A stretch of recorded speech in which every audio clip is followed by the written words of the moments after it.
Amerika'nın Wisconsin eyaletinde Plainfield adında sessiz, küçük bir kasaba. Yıl 1906. Bu sakin topraklarda doğan bir çocuk, ileride tüm ülkenin kabusu haline gelecekti. Adı Edward Theodore Gain ama herkes onu sadece Ed diye çağıracaktı. Onun hikayesi sadece bir katilin değil, takıntı, yalnızlık ve deliliğin yavaş yavaş bir insanda nasıl şekillendiğinin hikayesiydi. Ed'in hayatındaki en güçlü figür, kuşkusuz annesi, Augusta Gain'di. Dindar, otoriter ve fanatik bir kadındı. Dünyaya karşı derin bir nefret besliyordu, özellikle de kadınlara karşı. Onun gözünde kadınlar şeytanın aracıydı. Ed'in babası, George Gain, alkolikti. Evin içinde sürekli tartışmalar yaşanıyordu. Augusta, kocasına nefretle bakar, Ed ve abisi Henry'yi babalarına karşı kışkırtırdı. Ama Ed için annesi her şeydi. Onun sözleri Tanrı buyruğu gibiydi. Augusta, oğullarına sık sık İncil'den günah ve cehennemle ilgili ayetler okurdu. Kadın bedenine bakan her erkek, ruhunu şeytana teslim eder, derdi. Bu sözler Ed'in zihninde bir dogma haline geldi. Gain ailesi, kasabanın dışında izole bir çiftlikte yaşıyordu. Elektrik yoktu, televizyon yoktu, misafir gelmezdi. Augusta, çocuklarının dış dünyayla bağ kurmasını yasaklamıştı. Ed okula gitse de arkadaş edinemedi. Sessiz, ürkek ve içine kapanık bir çocuktu. Sınıf arkadaşları onu garip buluyordu. Çünkü Ed gülmüyor, kimseyle konuşmuyordu. Her teneffüs tek başına oturur, kitap okurdu. Evde ise annesinin dualarını dinler. Onun anlattığı günahkar dünya hikayelerine inanırdı. Zamanla Ed'in dünyasında sadece iki şey kaldı: annesi ve Tanrı korkusu. Ed'in babası 1940'ta öldü. Bu ölüm, Augusta için Tanrı'nın bir lütfuydu. Artık o günahkar yok, diyordu. Bir süre sonra Ed ve abisi Henry, çiftlikte birlikte çalışmaya başladı. Ama Henry, annesinin aşırılıklarına karşı çıkmaya başlamıştı. Kardeşine sık sık, "Anne seni boğuyor Ed, bu şekilde yaşayamazsın," diyordu. Ed, bu sözlerden rahatsız oluyordu. Çünkü annesi onun için kutsaldı. Ve çok geçmeden Henry'nin ölümü, kasaba tarihine geçen ilk şüpheli olay olarak kayda geçti.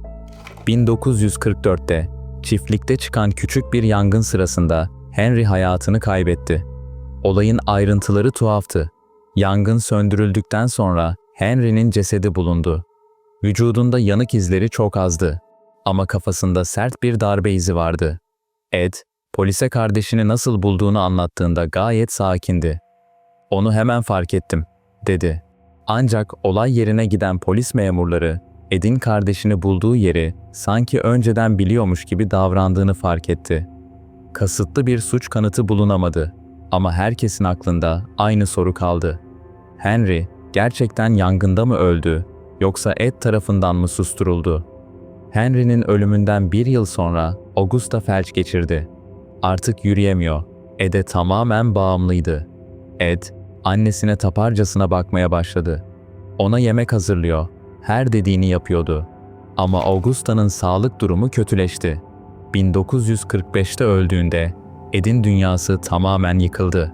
Kasabanın pastörü, cenazede Ed'in yüzündeki ifadeyi şöyle anlatmıştı: "Sanki Tanrı'nın dünyası bitmiş gibiydi. O bakışta sadece boşluk vardı." Augusta'nın ölümüyle birlikte Ed'in akıl sağlığı hızla çökmeye başladı. Annesinin odasını dokunulmaz alan ilan etti. Kapısını kilitledi. Kimse girmedi. Evin geri kalan kısmı ise çürümeye, toza ve karanlığa teslim oldu. Artık çiftlikte tek başınaydı. Geceleri lambasını yakmadan oturur, eski gazete haberlerini okurdu. Özellikle mezar hırsızlığı, ölüm ve kadın cinayetleri haberlerine büyük ilgi duyuyordu. Kadınların fotoğraflarını kesip saklamaya başladı. Geceleri sık sık kasabanın mezarlığına gidiyor, yeni gömülmüş cesetleri izliyordu. Bazılarına göre onları görmek istiyordu. Bazılarına göre ise annesini yeniden yaratmaya çalışıyordu. Ed Gain'in deliliği artık sessiz bir fısıltı değil, giderek büyüyen bir çığlıktı. Ve kimse farkında değildi. Çünkü kasaba onu hala yalnız ama zararsız bir adam sanıyordu. Augusta Gain'in ölümüyle birlikte Wisconsin'in küçük Plainfield kasabasındaki o izole çiftlik artık bir mezara dönüşmüştü. Ed Gein içinse hayat ikiye ayrılmıştı. Annesinden önce ve annesinden sonra. Artık kimse ona karışmıyor, kimse evine uğramıyordu. Ama o evin içinde insan aklının kaldıramayacağı bir karanlık filizleniyordu. Augusta'nın ölümünden sonra Ed, çiftliğin büyük kısmını terk etti. Sadece mutfak ve küçük bir odada yaşıyor, geri kalan odaları kilitli tutuyordu. Annesinin odası, ölümünden sonra hiç açılmadı. İçerideki mobilyalar, İncil sayfaları ve kutsal eşyalar olduğu gibi kaldı. Ed, odayı bir tapınak gibi koruyordu. Ancak evin diğer bölümleri zamanla çöplüğe döndü. Kirli tabaklar, hayvan kemikleri, eski gazete yığınları, rutubet ve böceklerle dolu bir ortam. Elektrik yoktu. Ed geceleri gaz lambasıyla oturuyor, radyodan yerel haberleri dinliyordu. Ama onu en çok ilgilendiren haberler belliydi. Kadın ölümleri, kayıplar, mezarlık hırsızlıkları. Kasaba halkı, Ed'i garip ama zararsız biri olarak görüyordu. Gündüzleri tamir işleri yapıyor, komşuların evine gidip çatıyı tamir ediyor, bahçe işlerinde yardım ediyordu. Çoğu kişi onun yalnızlığını annesine düşkünlüğüne bağlıyordu. Ama kimse geceleri ne yaptığını bilmiyordu. Ed'in geceleri mezarlığa gittiği, yeni gömülmüş kadın cesetlerini kazdığı, daha sonra ortaya çıkacaktı. Bazı geceler sadece mezar taşlarını inceliyor, bazen de toprağa kazıyordu. Kendisi bunu meraktan yaptığını söyleyecekti. Sadece onları görmek istedim. Onlar anneme benziyordu. Bu cümle, onun zihninin nasıl çarpık bir noktaya vardığının kanıtıydı. Ed Gein'in aklında tek bir fikir vardı. Annesini yeniden hayata döndürmek. Ama bunu bir dua ya da hatırayla değil, ölü bedenlerle, fiziksel bir şekilde. Annesine benzeyen kadınların cesetlerini mezardan çıkarıyor, onları evine taşıyordu. Onların cildinden, kemiklerinden nesneler yapmaya başladı. 1950'lerin başlarında Ed'in evi artık bir ölüm müzesine dönüşmüştü. İnsan derisinden yapılmış abajurlar, kafa taslarından yemek kapları, kadın yüzlerinden yapılmış maskeler. Bütün bunlar Ed için sanat değil, bir ritüeldi. O, annesinin suretini yeniden yaratmaya çalışıyordu. 1950'lerin ortasında Plainfield'da garip kayıplar yaşanmaya başladı. Küçük kasabada çok az insan yaşıyordu. Bu yüzden herkes birbirini tanırdı. Birinin kaybolması hemen fark edilirdi. 1954'te Mary Hogan adında bir bar sahibi kadın ortadan kayboldu. Barda kan izleri bulundu ama ceset yoktu. Polis olayla ilgili bir ipucu bulamadı. Kasaba halkı bu olaydan sonra Ed'in garip sözlerini hatırladı. Bir gün bir müşteri şaka yollu "Mary nerede Ed?" diye sorduğunda Ed gülerek cevap vermişti. "Evde, bekliyor." Herkes bunun kötü bir espri olduğunu sanmıştı. Ed'in evinin içi artık tamamen karanlık bir laboratuvara dönüşmüştü. Gaz lambasının titrek ışığında duvarlarda kurumuş kan lekeleri, deriden yapılmış perdeler, koltuklar, kemik parçaları vardı. Bazı kaynaklara göre Ed, cesetlerden kadın kostümleri yapıyor, geceleri bu kostümleri giyip annesinin gibi davranıyordu. Psikiyatristler bunu daha sonra annelik özdeşimi olarak tanımladı. Yani Ed, annesinin yerine geçmeye çalışıyordu. Korkunç bir saplantının içinde gerçeklik algısını tamamen kaybetmişti. Ed, dışarıdan hala sıradan biri gibi görünüyordu. Market çalışanları, tamirciler, komşular, hepsi onu sessiz ama kibar olarak tanımlıyordu. Hiç kimse bu adamın evinde neler yaptığını bilmiyordu. Ne garip ki bu normal görüntü Ed'in en büyük kalkanı olmuştu. Ama bu gizem uzun sürmeyecekti. Bir gün küçük Plainfield kasabasını Amerika tarihinin en korkunç olaylarından biri sarsacaktı. Ve o gün geldiğinde Ed Gein'in evine giren polis memuru gördükleri karşısında bir daha asla aynı insan olamayacaktı. 1957 yılının Kasım sabahı. Wisconsin'in küçük Plainfield kasabası yılın en soğuk günlerinden birine uyanıyordu. Kasaba halkı yaklaşan kışa hazırlanıyor. Herkes kendi rutinine devam ediyordu. Ama o sabah bir kadın sessizce ortadan kayboldu ve onun yokluğu Amerika tarihinin en ürkütücü evlerinden birine kapı aralayacaktı. Kasabanın en tanınan isimlerinden biri, 58 yaşındaki Bernice Worden, o sabah kasabasındaki küçük donanım dükkanına gitmişti. Öğlene kadar her şey normaldi. Ancak saatler ilerledikçe kimse Bernice'den haber alamadı. Oğlu Frank Worden, akşamüstü dükkana uğradığında kapının aralık olduğunu fark etti. İçeri girdiğinde ise kan izleriyle karşılaştı. Kasabanın bu kadar küçük olmasından dolayı Frank hemen polise haber verdi. Polis olay yerine geldiğinde yerde sürüklenme izleri, kan damlaları ve bir satış fişi buldu. Fişteki son isim tanıdıktı. Ed Gein. Bernice Worden'ın kaybolduğu gün dükkandan satılan son ürün bir antifrizdi. Fişe göre bu ürünü Ed Gein satın almıştı. Polis aynı akşam Ed'in çiftliğine gitmeye karar verdi. Kasabanın çoğu Ed'in garip biri olduğunu biliyordu ama kimse ondan bu kadar korkmamıştı. Akşam karanlığı çökmeye başladığında birkaç polis arabası Gein çiftliğinin önünde durdu. Ev sessizdi, ışık yanmıyordu. Kapı kilitliydi. Ancak polis arka kapıdan içeri girmeye karar verdi. Ve içeri girdiklerinde tüm kariyerleri boyunca gördükleri hiçbir şeye benzemeyen bir manzara ile karşılaştılar. Polis memuru Bernie Worden'ın vücudunu ilk bulan kişiydi. Evin arka kısmında tavandan baş aşağı asılmış bir beden vardı.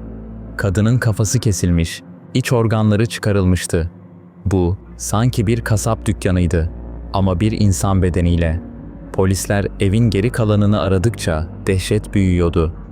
İnsan derisinden yapılmış sandalyeler, kadın yüzlerinden yapılmış maskeler, kafa taslarından yapılmış çorba kapları, kadın organlarından yapılmış kemerler ve bir kadın derisi elbisesi.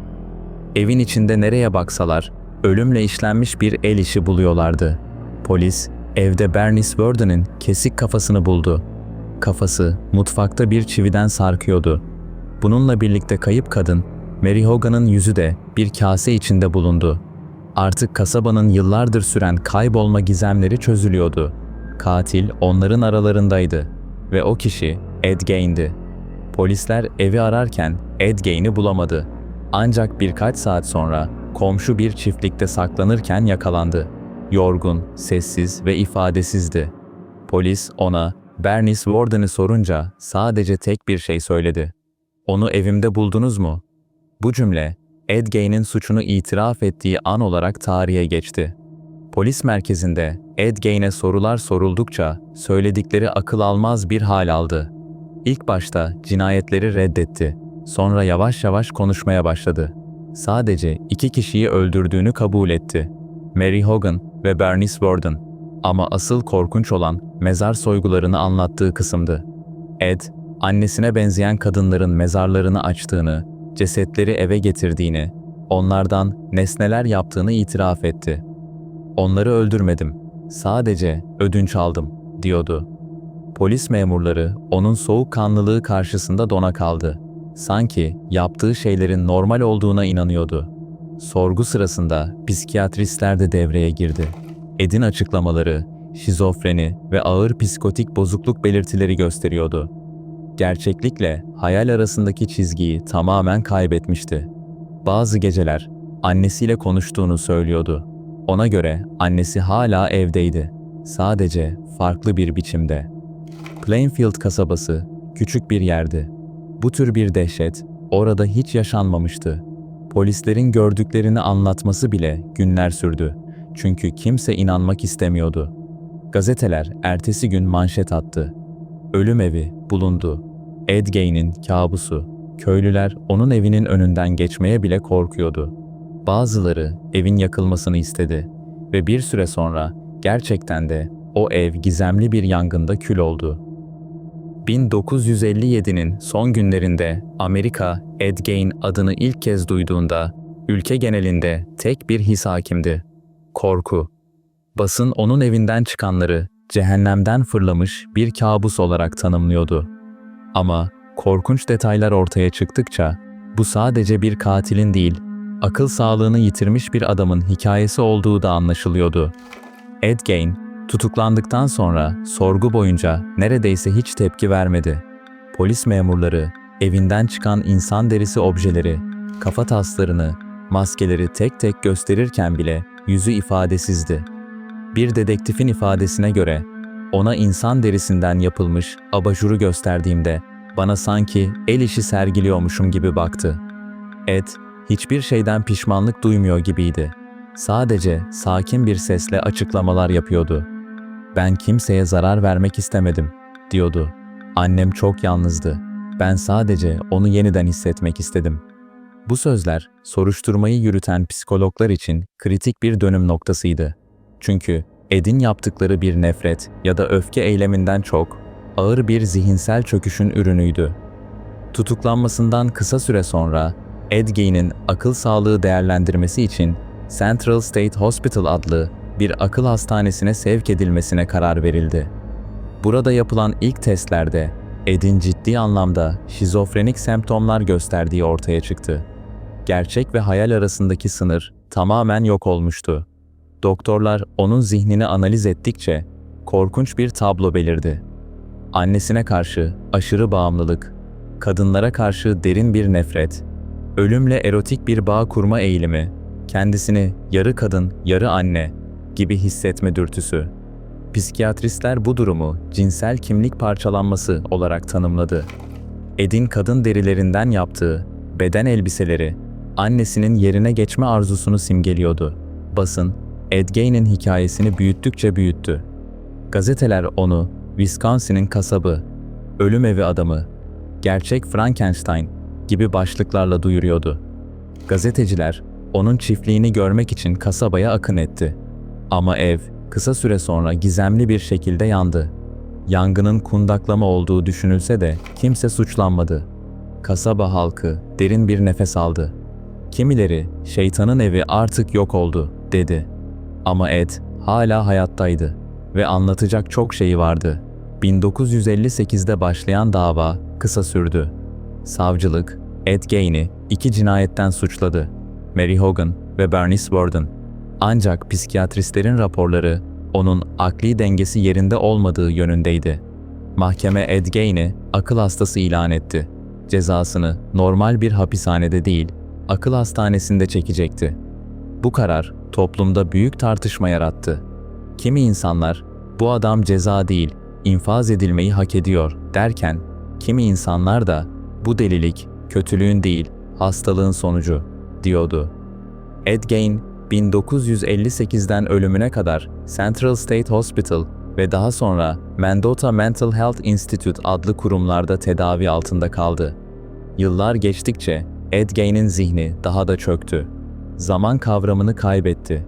Doktorlara "Annem ne zaman ziyarete gelecek?" diye sormaya başladı. Kimi zaman duvarlara İncil ayetleri yazıyor, kimi zaman tavanla konuşuyordu. Bir doktorun raporunda şu satır yer alıyordu: "Ed'in zihninde annesi hala yaşıyor. Onun için ölüm sadece bir geçiş. Annesiyle buluşmak için her şeyi yapmaya hazır." Yıllar geçse de Ed Gein'in adı Amerika'nın kolektif bilinçaltına kazındı. Onun yaptığı şeyler sadece suç değildi. İnsan doğasının en karanlık yönlerini ortaya çıkaran bir aynaydı. Basın onun fotoğrafını her paylaştığında halkın tepkisi aynıydı: dehşet ve tiksinti. Ama bir grup araştırmacı onun hikayesinin sadece korkutucu değil, aynı zamanda öğretici olduğunu savunuyordu. Çünkü Ed Gein, modern psikiyatrinin sosyopat ve psikotik suçlu kavramlarını yeniden tanımlamasına neden olmuştu. Ed Gein, 1984 yılında 77 yaşında öldü. Resmi ölüm nedeni kalp yetmezliğiydi. 30 yıla yakın bir süre boyunca akıl hastanesinde yaşadı. Son anına kadar sakin, kibar ve usluydu.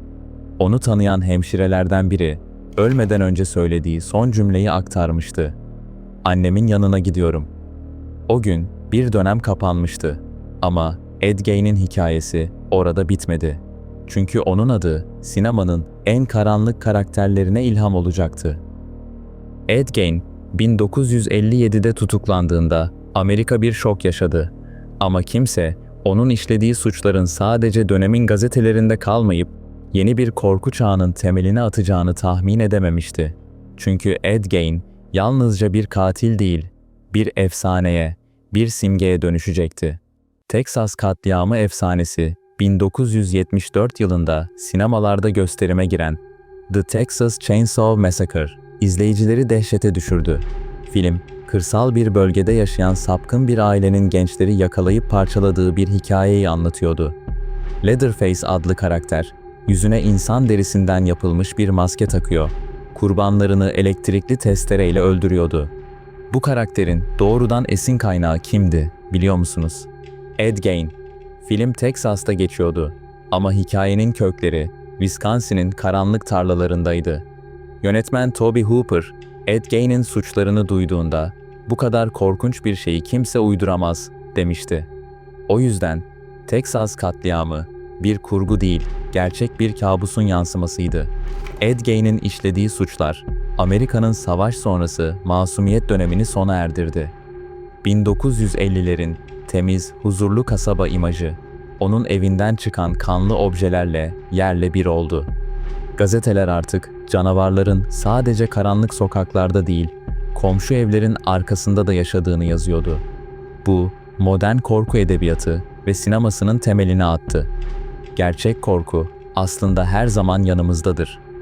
Ed Gein, 1984'te akıl hastanesinde öldüğünde Plainfield'daki küçük mezarlığa gömüldü. Ama hikaye burada da bitmedi. Yıllar sonra mezar taşı çalındı. Bazı meraklılar onu tarihi bir hatıra olarak satmaya çalıştı. Polis taşı başka bir eyalette buldu ve geri getirdi. Ama daha sonra tamamen kaldırıldı. Artık mezarının yeri belli değil. Ama bu bile onun mitolojisinin bir parçasına dönüştü. Canavarın mezarı yok. Çünkü o artık efsane oldu. Gerçekten canavar mıydı? Yoksa hastalıklı bir zihin mi? Bugün bile Ed Gein hakkında iki farklı bakış açısı var. Kimilerine göre o, şeytanlaşmış bir katildi. Kimilerine göre ise akıl sağlığı çökmüş, hasta bir zihindi. Ama hangi açıdan bakarsak bakalım, Ed Gein'in hikayesi bize tek bir gerçeği hatırlatıyor. Gerçek canavarlar bazen en sessiz, en sıradan görünen insanların içinde saklanır.